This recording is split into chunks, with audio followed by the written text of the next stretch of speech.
Hello friends, எல்லாம் எப்படி இருக்கீங்க? இன்றைக்கி சிக்கன் கிரேவி ரெசிபி தான் பார்க்க போகிறோம். இது பிரியாணி, சப்பாத்தி எல்லாத்துக்குமே நல்லாயிருக்கும். பட்டை, பிரிஞ்சி இலை, முந்திரி, கசகசா, 5 மிளகாய், காஞ்ச மிளகாய் சேர்த்து 2 ஸ்பூன் எண்ணெய் சேர்த்து வதக்கிக்க வேண்டியது தான். பொரிஞ்சு வந்ததுக்கப்புறம் பொடியாக நறுக்கின ஆனியன் ஒரு 4 சேர்த்துருக்கேன், பெரிய பல்லாரி. அதுக்கப்புறம் பொடியாக நறுக்கின தக்காளி ஒரு 3 தக்காளி சேர்த்துருக்கேன்.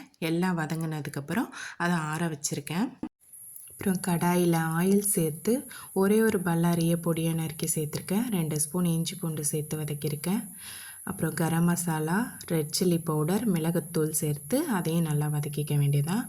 அப்புறம் ஆற வச்சுருந்த வெங்காயம் தக்காளியை கிரைண்ட் பண்ணி பேஸ்ட் ஆக்கி அதையும் சேர்த்து வதக்கிக்க வேண்டியதுதான்.